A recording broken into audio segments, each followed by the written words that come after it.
하나님께서 우리에게 주신 복음은 대체에 불과한 기쁜 소식이라고 말씀드렸습니다. 세상에 우리의 필요를 채워주는 많은 것이 있지만 그 많은 것들이 채워줄 수 없는 근본적인 문제, 인간의 본질적인 문제를 해결해 주기 때문에 기쁜 소식, 복음이라고 하는 것이죠. 우리 인간의 근본적인 고통의 문제, 아픔의 문제는 다른 그 무엇이 아니라 죄의 문제입니다. 죄로 말미암아 우리는 현실을, 죽음의 그림자를 드리우고 살아갈 수밖에 없습니다.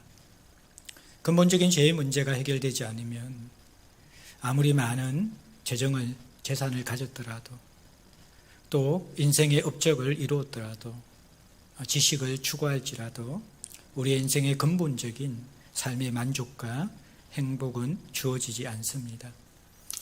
하나님께서는 우리 인간의 근본적인 문제인 죄를 해결하시기 위해서 유일한 방법, 죄 없으신 하나님의 아들을 이 땅에 보내셔서 십자가에 죽음을 당하게 하시고 이 죄의 대가를 지불하시고 죄의 문제가 해결되어 죄의 권세를 이기는 삶을 허락하시기 위해서 부활하셨습니다.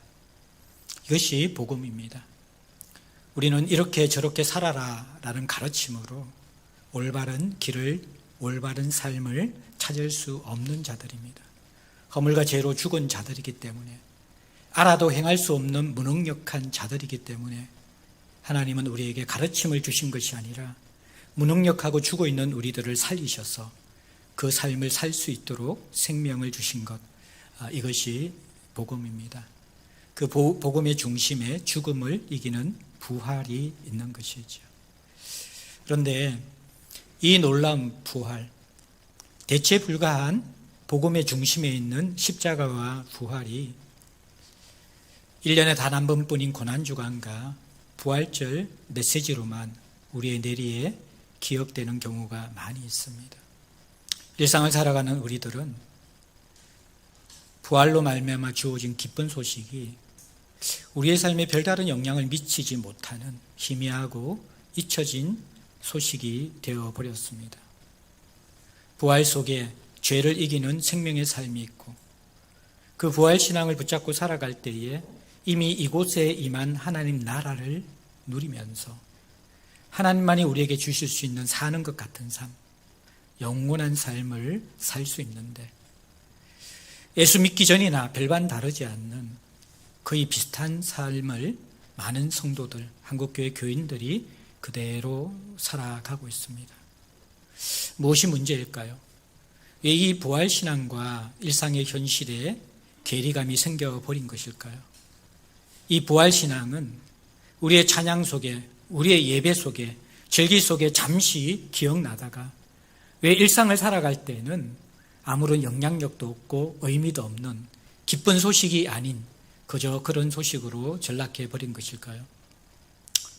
우리는 지금 고린도전서 15장의 부활장을 다루면서 이것이 교리가 아니라 지금 여기에 있는 우리의 현실과 어떻게 연결되는가, 이 부분을 정확하게 인식하지 못한다면 앞으로도 우리는 머리에 머물러 있고 우리의 상관은 괴리되어진 구원의 복음, 부활의 복음을 가지고 살아갈 수밖에 없을 것입니다. 오늘 우리는 15장 20절부터 28절까지 부활신앙이 지금 여기 나의 삶과 어떤 연관이 있는가, 부활신앙이 지금 현실뿐만 아니라 영혼까지 이어지는 우리의 인생의 삶의 모습과 어떤 연관이 있는가, 그리고 그 삶을 어떻게 살아갈 수 있도록 하는가, 이 부분에 대해서 여러분과 함께 나누기를 원합니다. 오늘 20절부터 22절까지는요, 부활신앙과 우리와의 연관성, 이것을 설명하기 위해서 그리스도의 부활이 우리에게 첫 열매가 되셨다, 그 첫 열매 이미지와 또 대표론 비유를 통하여서 그리스도의 부활과 우리의 부활의 연관성을 설명해 줍니다. 그리고 23절부터 28절까지는 이 부활의 놀라운 구원의 역사가 주님 오시는 구원 역사가 완성할 종말까지 이어지는데 그것이 각기 차례대로 순서대로 구별되어 질서 있게 드러나고 있음을 우리에게 보여줍니다. 그래서 이 부활신앙은 두 가지, 바로 지금 여기에서 살아있는 하나님 나라를 살게 하고 또 영혼까지 이어지는 우리 인생의 마스터 플랜뿐만 아니라 온 우주 만물의 전체 그림을 보게 함을 통하여서 지금 내가 어떻게 사는 것이 마땅한가를 깨닫게 해주고 또 그렇게 살 수 있는 능력을 주는 것입니다. 20절은 이렇게 시작합니다. 그러나 이제, 이 그러나는 지난번 우리가 다루었던 내용, 그것과 반대되는 내용을 다루겠다는 거예요. 지난주일 우리는 만일 부활이 없다면 이라는 주제를 가지고 말씀을 나누었습니다. 많은 사람들은 부활이 없다고 생각합니다. 심지어 교회 다니는 사람들도 윤리적인 가르침, 내가 납득할 만한 그러한 예수님의 어떠한 은혜와 도움에 대해서는 받아들일 수 있는데 과학으로 검증될 수 없고 이성으로 믿겨지지 않고 삶의 경험 속에서 한 번도 누려본 적이 없는 부활, 어떻게 죽음을 이기고 썩어서 먼지가 되어진 그 몸이 다시 부활한단 말인가? 이 부분을 믿지 못하고 있는 것이죠. 부활신앙이 믿음으로 다가오지 않을 때에 기독교 신앙은 없는 것입니다. 지난주에 만일 부활이 없으면 그리스도도 부활하시지 않은 것이죠. 그러면 그리스도는 구원자가 아닙니다. 위대한 종교적 스승도 될 수가 없습니다. 그는 종교 사기꾼이든지 스스로의 착각 속에 빠져있는 정신착란적 환자에 불과하다고 말씀드렸습니다. 그 복음, 부활의 복음을 증거하는 전파자들도 거짓 정인들입니다. 부활하지 않는 예수 그리스도, 거짓 사건을 전하는 것이 되기 때문입니다. 생명건 그 복음 전파들의 인생들이 거짓이라는 것입니다. 그러면 믿는 우리의 믿음들도 허망한 것입니다. 그 믿음도 아무것도 없는 것입니다. 그리고 믿음의 내용인 죄를 이기는 그 부활의 능력도 우리의 삶에 없는 것입니다. 여전히 우리는 죄의 지배를 받고 죄의 권세에 짓눌려 살아갈 것입니다. 잠자는 자들, 죽은 자들은 영원히 죽은 것입니다. 그들은 망한 자들입니다. 부활의 소망은 없는 것입니다.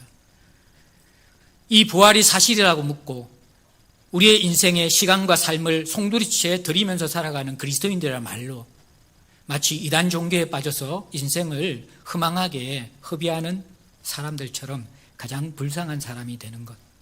그것이 만일 부활이 없다면이라는 그 가정에서 이어지는 결과입니다. 그런데 오늘 본문은 그러나 이제로 시작합니다. 이것은 가정이고 이것은 사실이 아니라는 것입니다. 이제라는 이 단어는요, 이것이 실제라는 것입니다. 이것이 현실이라는 것입니다. 사람들은 부활이 상상의 산물이고 종교를 만들기 위해서 있지도 않은 일을 꾸며낸 것이라고 생각하지만 성경은, 그리고 이 고린도전서를 기록하고 있는 바울은 부활은 선명한 역사적 사건이고 그것이 단순한 역사적 사건뿐만 아니라 부활의 목격자들이 있고 부활로 말미암아 변화된 자들이 있다라고. 그러나 이제는 이 부활은 사실이라는 거예요. 이 부활은 역사적 사건이기 때문에 부활 아니면 설명될 수 없는 일들이 일어난 것이죠. 목격자들이 있고 불신자였던 예수님의 동생이 부활을 보고 예수님의 제자가 되어졌고 십자가에 달리시는 예수님을 바라보면서 부인하고 조주하고 배반하고 도망갔던 배반자인 베드로가 생명을 내건 순교자가 되었는데 그 이유는 예수의 부활을 믿었고 그 부활을 증거했기 때문입니다. 여러분들, 이 분명한 부활, 이것은 실제이기 때문에 교리뿐만 아니라 목격한 뿐만 아니라 경험한 이 부활이 왜 그리스도와 우리와 연결되는가에 대해서 지금 바울이 교리적으로 설명하고 싶은 것이죠. 그것이 20절 후반절에 나옵니다. 이제 그리스도께서 죽은 자 가운데서 다시 살아나사 잠자는 자들의 첫 열매가 되셨도다. 그리스도가 죽은 자 가운데서 다시 살아난 이 부활은 그리스도 개인의 것이 아니라 이 땅의 모든 죽은 자들, 그리스도 안에서 잠자는 자들, 예수 안에서 육신의 몸이 썩어진 모든 자들의 부활을 연결시키는 첫 열매가 되었다라고 첫 열매 비유를 통해서 그리스도의 부활과 우리의 부활의 연관성을 설명합니다. 첫 열매는요, 가을이 되면 우리가 가장 행복한 것이 이 과일들이 많이 나오게 되죠. 지금은 비닐하우스가 생겨가지고 사시사철 제철 과일이 뭔지 모르게 우리가 먹고 있지만 그래도 가장 풍성한 과일이 쏟아져 나오는 계절이 가을입니다. 이 과실수는요, 이게 열매를 맺잖아요. 그 과실수가 열매를 맺는데 이 첫 열매 비유는 세 가지의 어떠한 이미지, 의미를 가지고 있습니다. 첫 번째는요, 어떤 과실수는 3년, 또 5년, 10년, 이게 다 첫 열매가 맺혀지는 시기가 다 달라요.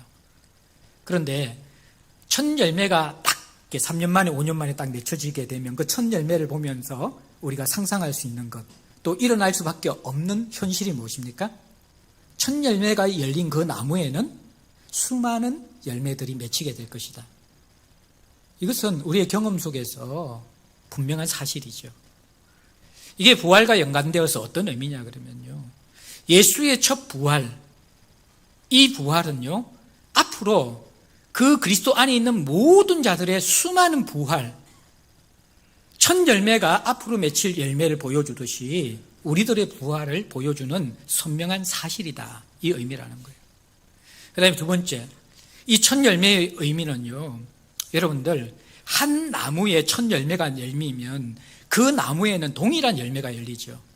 이게 사과나무인데 첫 열매는 사과인데 그 다음 맺히는 열매는 배이고 그 다음 맺히는 것은 복숭아이고, 이런 나무가 있습니까? 아닌 것이죠. 이 의미는 뭐냐 그러면, 두 번째 의미는 예수 그리스도의 부활과 동일한 부활을 믿는 자들도 경험할 것이라는 거예요. 다른 부활이 아니라는 거예요. 예수 그리스도께서 이 땅에 부활하신 그 동일한 실체로서 우리도 부활하게 될 것이다. 그게 두 번째 열매의 의미라는 것입니다. 그 다음에 이 세 번째 첫 열매의 의미는요, 열매는 이게 순서대로 열려지게 됩니다. 먼저 열렸다가 떨어지기도 하고 그 다음 열리고 그 다음 열리고, 이게 이제 23절부터 28절에 다룰 내용인데, 첫 열매가 수많은 열매, 동일한 열매, 또 그리고 이 열매가 동시에 맺혀지는 게 아니라 국속사의 시간에 따라서 질서 있게 차례대로 구별되어 맺혀질 것이다. 이게 첫 열매의 이미지입니다. 두 번째, 이 첫 열매뿐만 아니라 그리스도의 부활이 우리의 부활과 왜 연관이 되는가, 그것을 대표론이라는 그러한 신학적인 이론을 통해서 설명하는 것, 이것이 21절, 22절의 내용입니다. 보세요. 사망이 한 사람으로 말미암았어요. 그런데 죽은 자의 부활도 한 사람으로 말미암습니다.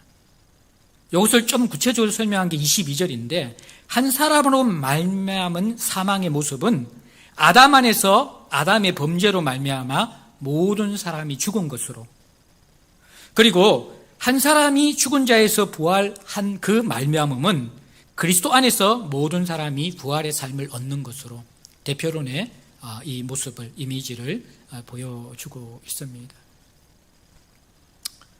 아담의 후손은 아담이 지은 죄의 결과를 다 함께 지금 받고 있다는 것입니다. 그것이 사망과 죽음입니다.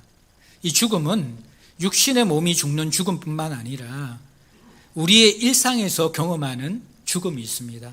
그것은 생명의 근원이 되신 하나님께 불순종해서 끊어졌기 때문에 마치 나무가 땅에서 뿌리가 뽑혀지면, 또 요한복음 15장의 비유 같으면 가지가 원줄기에서 잘라져 나가버리면 남은 것은 무엇입니까? 시들어 죽는 것밖에 없죠.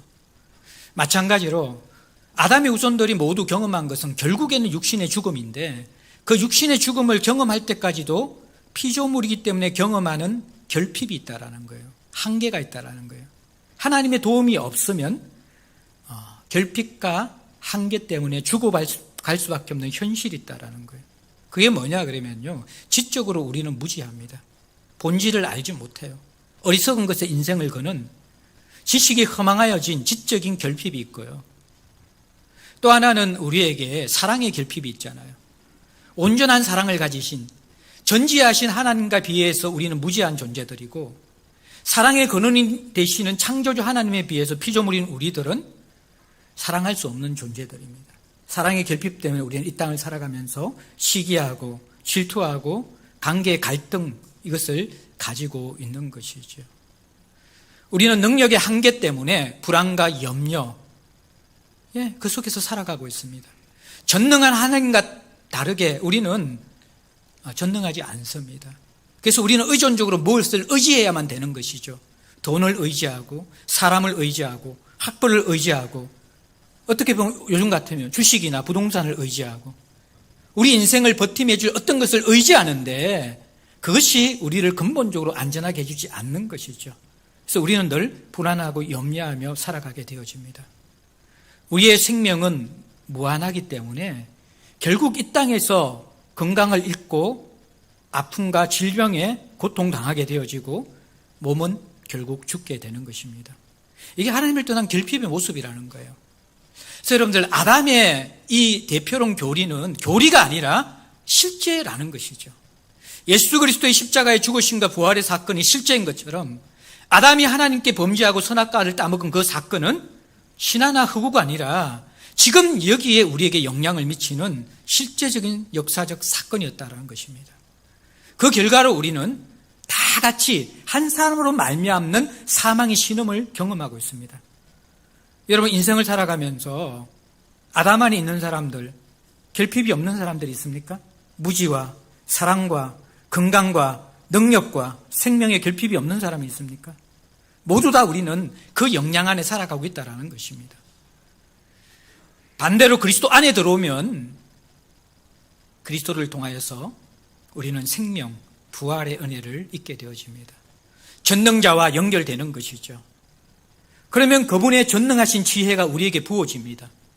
말씀을 통하여서, 기도를 통하여서, 성령의 말할 수 없는 탄식과 인도함을 통하여서 우리를 지혜롭게 해 주십니다. 하나님을 경외한 자들은 피조물인 우리가 가질 수 없는 근본적인 본질적인 지혜를 가지게 됩니다. 이거는 세상 처세술이 아닙니다. 약은 계략이 아닙니다. 본질과 근본, 썩어지지 않는 것을 분별할 수 있는 지혜가 생기는 것이지요.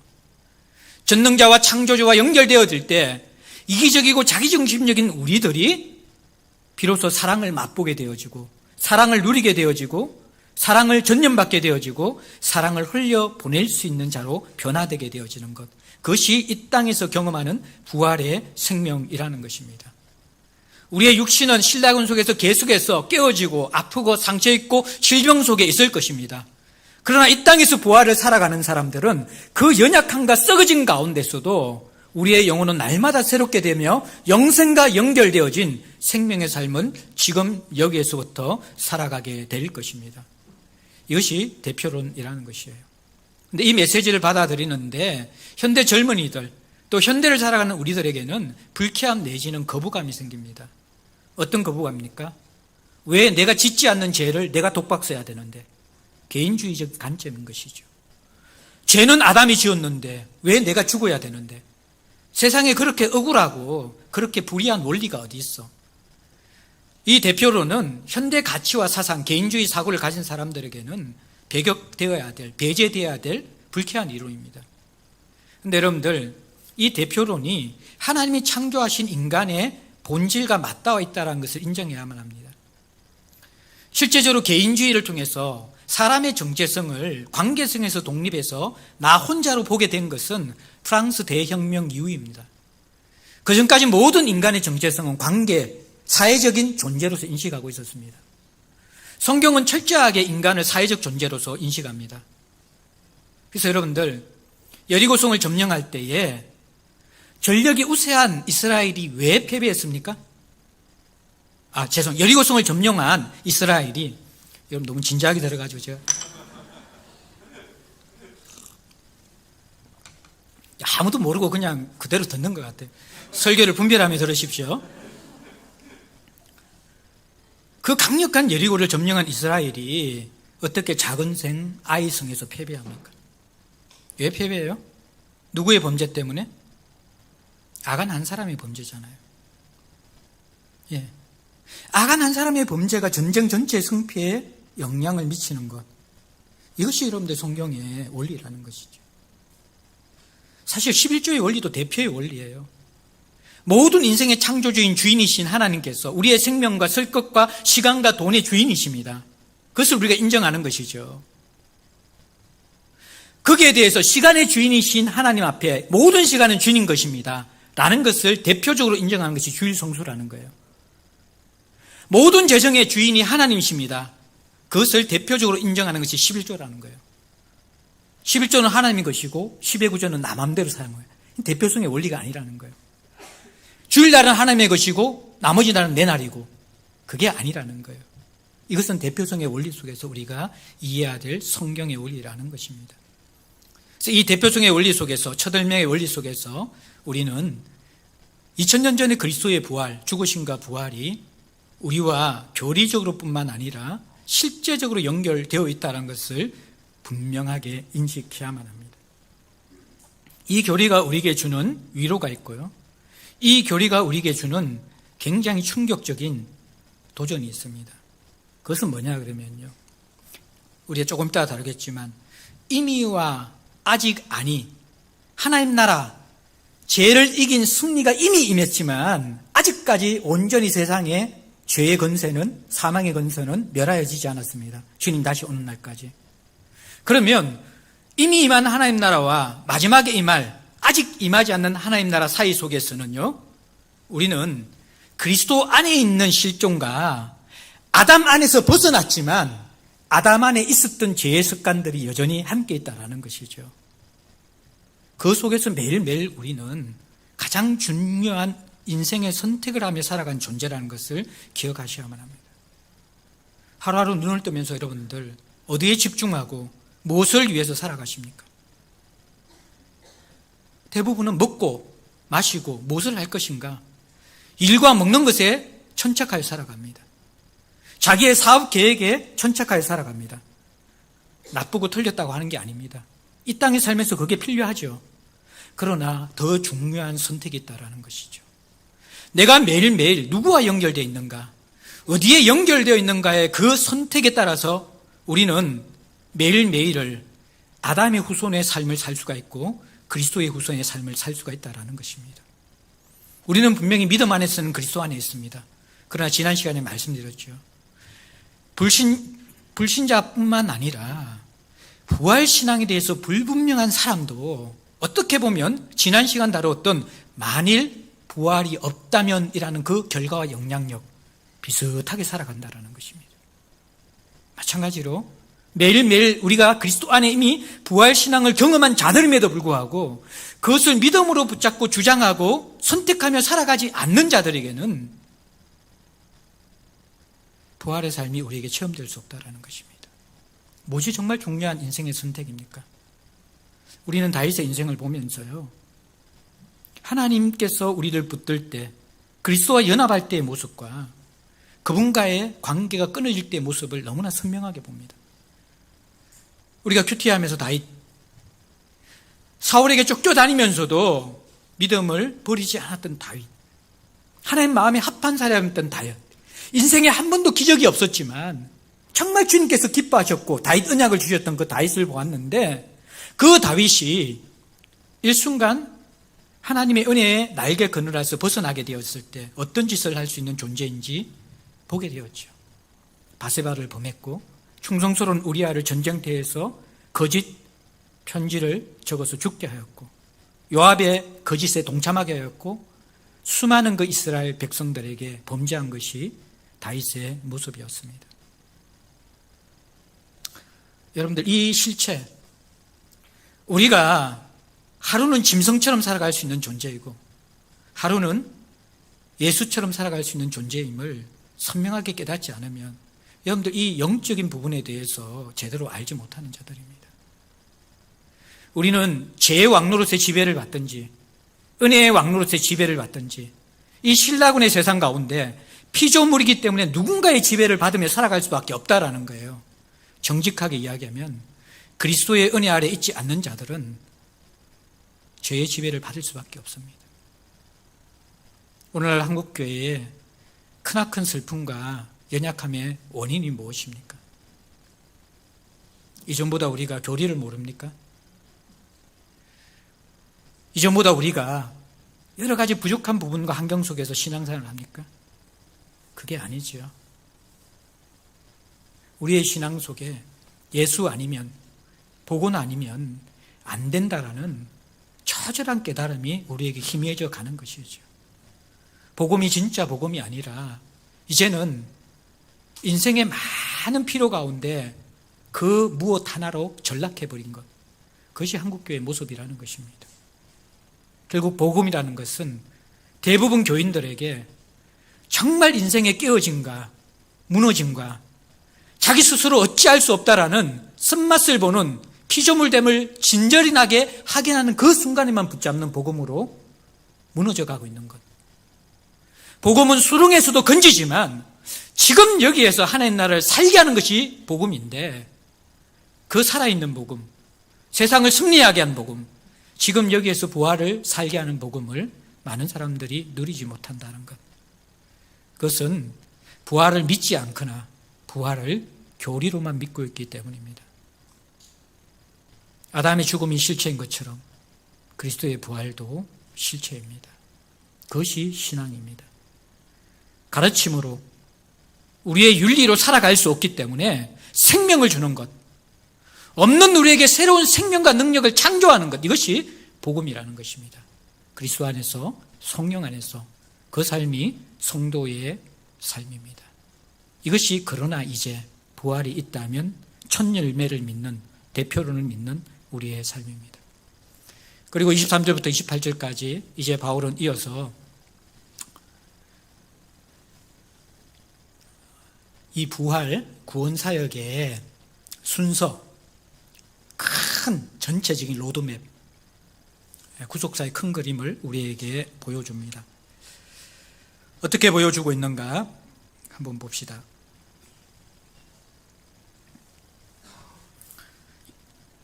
23절에 그러나 각각 자기 차례대로 되리니, 23절부터 28절을 많은 신학자들은 축약된 계시록이라고 이야기해요. 축약된 계시록. 종말에 일어날 것들을 우리가 계시록 코로나 기간 때는 다루었잖아요. 그 내용들의 아주 엑기스만, 뼈대들만 다루어 놓았습니다.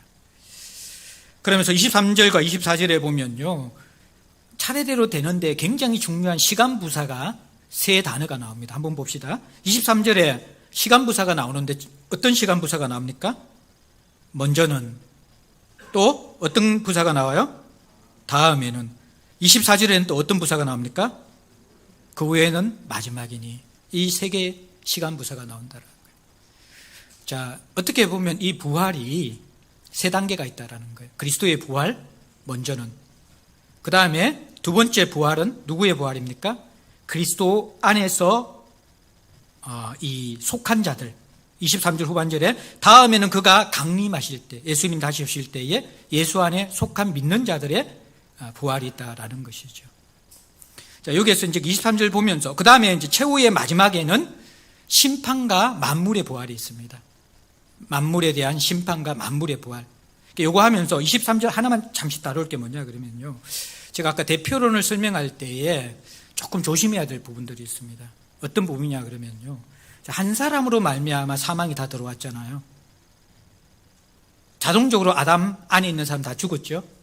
자, 그리스도께서 부활하셨어요. 그럼 22절을 잘못 해석하면 여러분들, 그리스도 안에서 모든 사람들이 어떻게 한다고요? 삶을 얻으리라. 아담 안에서 모든 사람이 죽었으면 그리스도 안에서 모든 사람의 삶을 얻으리라. 별 이상한 것 같지 않은데 여기에서 자유주의 신학이 나오거든요. 그게 뭐냐 그러면요, 보편 구원론, 만인 구원론입니다. 무슨 말이냐 그러면 아담이 범죄한 다음에 우리가 아무 짓도 안 하고 다 죽음을 경험했잖아요. 그러면 그리스도께서 부활하셨으면 모든 사람이 아무 짓도 안 해도 부활하는 것, 이것이 만인 구원론입니다. 보편 구원론이라는 거예요. 요거는 여러분들 이 대표로는 하나의 메시지를 전하기 때문에 여기에서 많은 메시지를 뽑으면 안 된다라는 거예요. 이게 보편 구원론, 만인 구원론이 되면 안 된다. 이것을 여러분들 교정하는 것이 23절 후반절이라는 거예요. 다음에는 그가 강림하실 때에 누구라고요? 그리스도에게 속한 자만이 부활하게 된다라는 거예요. 조금 정리하면 이렇습니다. 자, 부활은 세 번 일어나요. 그리스도의 부활 순서대로 먼저. 다음에는 누구의 부활이 있습니까? 모든 잠자는 자들의 부활이 일어나요. 이 부활인데 여기에서 불신자도 살아날까요? 살아나지 않을까요? 불신자도 살아납니다. 그런데 그것을 부활이라고 이야기하지 않습니다. 마지막 날에 믿는 자와 믿지 않는 자, 죽은 모든 자들이 무덤에서 살아납니다. 근데 부활은 아까 첫 열매에서 뭐라고 그랬어요? 그리스도가 경험한 부활과 동일한 부활이잖아요. 그리스도와 살아난 동일한 부활은 믿는 자만이 경험하는 거예요. 불신자가 살아났는데 불신자는 어떻게 되어져요? 심판으로 가는 것이죠. 믿는 자는 영생으로 가는 것입니다. 여기에서 또 자유주의자들 견해가 확 갈라지거든요. 자유주의자들은 불신자들의 부활은 복음이 아니라 저주잖아요. 그러니까 다시 살아날 때 믿는 자만 살아난다고 믿는 거예요. 제가 굉장히 존경하는 분 가운데 한 분이 존 서터 목사님이에요. 영국 성공의 신부이신데 이분의 어떤 관점이 굉장히 복음적이고 많은 부분에 제가 설교할 때 이전에는 많이 이렇게 도움을 받았던 분입니다. 그런데 이분의 교리에 제가 찬성하지 않는 한 가지는요, 이분은 영혼 멸절설을 믿습니다. 무슨 말이냐 그러면 사랑의 하나님이 어떻게 영원한 지옥불에 인간들을 던질 수가 있는가. 그래서 마지막 날에 믿는 자만 부활하고 믿지 않는 자는 영혼까지도 멸절되어져 버린다. 이것은 성경의 가르침이 아니라는 거예요. 그런데 우리가 이게 종말론에 대해서 우리가 이렇게 제대로 잘 모르는데 마지막 날 다 함께 살아나기 때문에 두려운 거예요, 여러분들. 두려운 거예요. 심판의 살아남이 있고 영생의 부활이 있다라는 거예요. 그 다음에 세 번째 단계가 여러분들 24절에 나와요. 보면 그 후에는 모든 통치와 모든 권세와 능력을 멸하신다. 통치와 권세와 능력은요, 이것은 악한 영적 세력, 사탄을 대표할 수도 있고 사탄이 배후에 있는 이 땅의 정치 집단, 경제 집단, 종교 집단, 군사 집단, 이 모든 것이 사실 마지막 날에 멸망받을 하나님 나라를 대적하는 세력들이라는 것입니다. 하나님께서는 이것을 완전하게 멸하게 되실 것입니다. 그러면서 25절에 모든 원수를 그 아래에 둘 때까지 반드시 왕노로 타시리니, 이 굉장히 중요한 단어인데 이게 이제 조금 이따 제가 마지막 설명할 때가 좀 관계되어 있는 건데, 왕노릇은 이미 그리스도의 왕노릇은 이미 시작되었습니다. 그리고 마지막 날까지 그리스도의 왕노릇은 지속될 것입니다. 그리고 26절에 맨 마중에 멸망받을 원수는 사망이다. 마지막 날 성도의 부활과 만물을 통하여서 죽음과 결핍은 완전히 무너진다라는 것, 심판당하고 끝난다라는 것입니다. 그리고 27절에 만물을 그의 발 아래 두셨다 하셨으니 만물을 아래에 둔다 말씀할 때 만물을 그의 아래에 두신 이가 그 중에 들지 아니한 것이 분명하도다. 이 말은 쉽게 이야기하면 그리스도는 만물에 속한 피조물이 아니라 창조주시라는 거예요. 그래서 만물의 발 아래 둘 때에 만물처럼 발 아래 있는 분이 아니라 그분은 창조주로서 만물을 통치하시는 분으로서 그리스도께서 드러나실 것이다. 재림하실 때 그 말이라는 것이고, 28절에 만물을 그에게 복종하게 하실 때 아들 자신도 그때 만물을 자기에게 복종하게 신에게 복종하게 되리니. 한글인데 되게 어려워요. 제가 이렇게 할 때마다 이런 거. 쉽게 이야기하면요, 무슨 말이냐 그러면요, 그리스도께서 십자가에 죽으심과 부활, 이미 이루어진 그 승리와 왕노릇을 이미와 아직 아니 사이도 계속 왕노릇을 하고 가신다는 거예요. 그리고 마지막 날에 모든 악의 세력을 멸절시키고 그 악의 세력의 최종 무기인 사망도 깨트려 버린다는 거예요. 죽음의 권세도. 그럼 모든 것이 발 아래 굴복된 것이잖아요. 발 아래 굴복될 때 그리스도는 발 아래 있는 것이 아니라 창조주로 왕으로서 계신 거예요. 근데 그 승리자이신 그리스도께서 그 왕됨의 그 영광을 자신이 누리는 것이 아니라 참 왕이신 성부 하나님께 복종하여서 올려드리는 모습, 그것이 28절이라는 거예요. 이게 종말의 모습 쫙 이렇게 그려주면서 세 번째 만물의 부활과 이어지는, 만물의 심판과 만물의 회복, 부활과 이어지는 그림들을 그려주고 있는 것입니다. 자, 여기에서 참 이제 우리가 이렇게 교리가 잘 안 되면 삶도 잘 안 되거든요. 여러분들 부활신앙 가운데 첫 열매와 대표론을 통해서 부활신앙과 이 아담과 그리스도의 영향력이 지금 여기에서 임한다라는 것. 아담은 여러분들 경험했잖아요. 경험 못 하셨습니까? 그러면 그리스도인이 아니거든요. 그리스도인은 내가 아담 아래에서 죽음을 경험하는 죄인이라는 것을 느꼈기 때문에 그리스도인이 됐거든요. 그게 실체라는 것을 인정하신 분들이에요. 그러면 여러분들이 그리스도 안에 들어갔으면 죄의 실체를 경험한 것처럼 생명과 부활의 실체를 경험해야지 진짜 그리스도인이라는 거예요. 이게 첫 열매와 대표론의 원리에서 우리가 연결될 수밖에 없는 현실이라는 거예요, 우리가. 그 다음에 이 큰 종말의 그림, 만물의 심판과 만물의 회복의 부활을 보면서 우리가 눈을 떼야 되는 것이 뭐냐 그러면요, 우리의 신앙이 너무너무 미세적이라는 거예요. 미시적이라는 거예요. 그리스도인들도 그냥 하루하루 무엇을 먹고 무엇을 마시고 무엇을 입을까, 기껏해야 이 평생 내가 어떻게 잘 행복하게 살아갈까, 조금 더 확장되어진 그러한 비전이 뭔지 아십니까? 자녀들과 후손들에 대한 비전입니다. 그것을 뛰어넘는 비전을 가진 사람들이 없는 이유는요, 부활신앙이 잘못되었기 때문입니다. 그리스도의 이 구원 계획은요, 만물의 회복이라는 거예요. 만물의 부활이라는 거예요. 모든 죄의 권세를 깨뜨리고 하나님은 우리가 계시에서 본 것처럼 새 예루살렘 성을 임하게 하실 것입니다. 그분의 온전한 나라가 이루어지게 될 것입니다. 그래서 여러분들, 이 부활신앙은 두 가지가 정확해야 되거든요. 하나는 첫 열매와 대표론을 통해서 지금 여기에서 부활을 경험하지 못한다면 내 신앙을 깊이 의심해 봐야만 합니다. 그리스도와 함께 죽고 살아난 것이 세례이고, 세례는 이제는 그리스도의 왕노로 그 지배 아래 들어간 것인데, 죄의 왕노로서는 그렇게 선명하게 경험한 사람들이 그리스도의 은혜의 왕노릇을 한 번도 경험하지 못했다 그러면 그리스도의 지배를 받고 있지 않는 것이죠. 그러면 어떤 의미에서는 아직도 아담의 지배를 받고 있는 것, 선명한 주대심과 회심이 되지 않았는 것 아닌가, 우리를 돌아봐야 된다는 거예요. 또 하나, 우리의 이 부활복음, 부활신앙은요, 사실은 눈을 열어보면요, 너무나 영광스러운 그림이라는 거예요.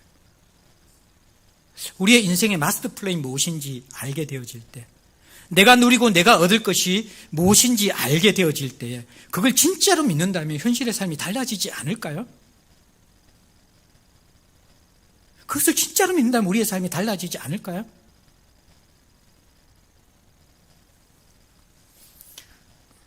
근데 왜 우리가 현실에서도 이 부활신앙을 제대로 살아가지 못하고 가슴을 뛰게 하는 영원한 하나님의 구원 계획 속에 우리가 잠기지 못할까요?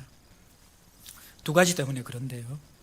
자, 임의와 아니거든요. 임의와 아니. 그래서 25절에 그 말을 한 거예요.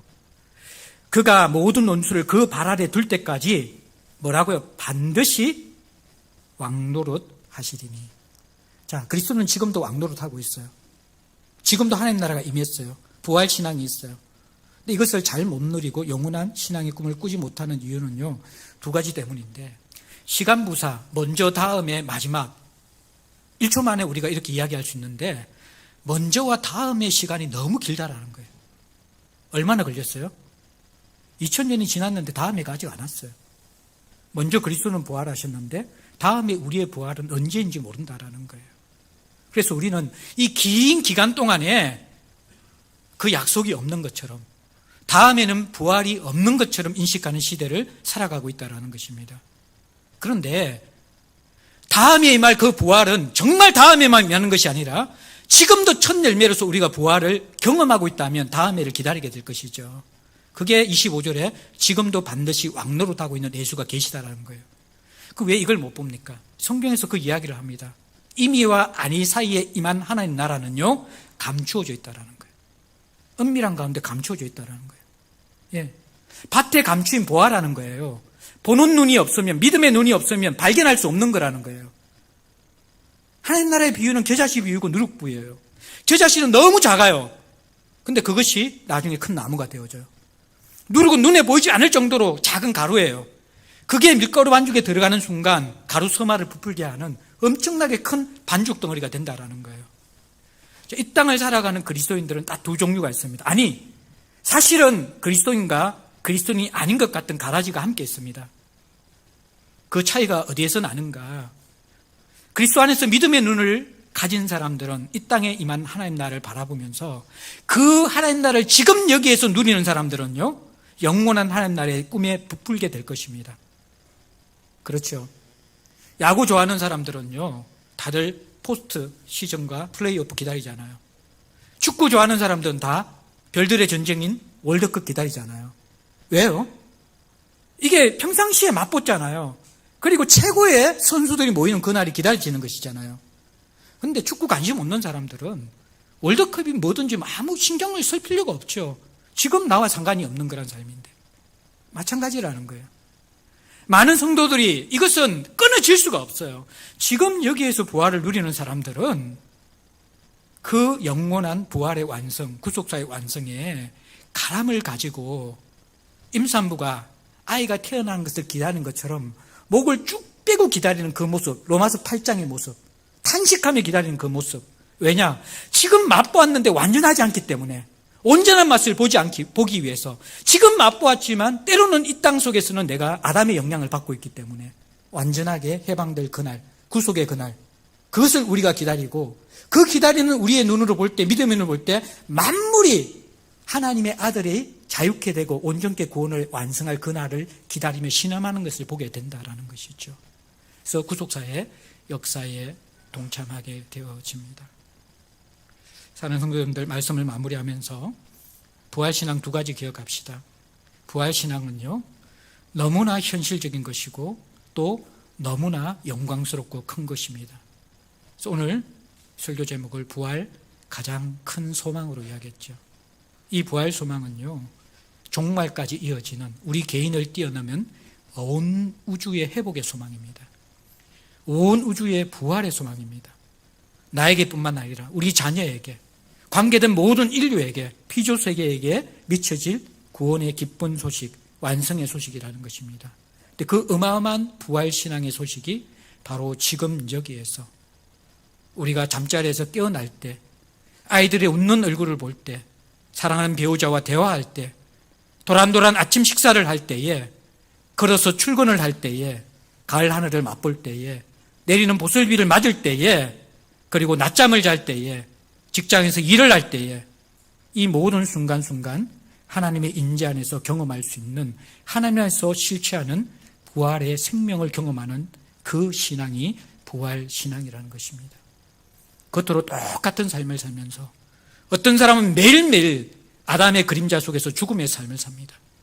불평과 원망과 실망과 탄식과 분노의 삶을 살아가고 있습니다. 어떤 사람은 똑같은 삶을, 아니 어떻게 보면 환경적으로는 더 열악한 삶을 살아가는데 그 속에서 감사와 미소와 행복과 여유와 사랑을 흘려보내며 정말 하나님께서 주시는 무한한 자원 속에서 아름다운 삶을 살아갑니다. 부활신앙은 가장 작은 곳에서 그리고 가장 큰 영광까지 이어지는 모든 것을 포괄하는 우리의 생명의 신앙, 부활의 소망의 신앙이라는 것을 기억하면서 이 부활신앙, 이 부활의 삶이 교리가 아니라 지금 나의 삶에 연결될 수 있는 저와 여러분들 될 수 있기를 주의 이름으로 축복합니다. 우리 함께 주신 말씀 가지고 잠시 기도도 하고 또 한번 적어도 보시고 하나님 앞에 머무는 시간 갖도록 하겠습니다.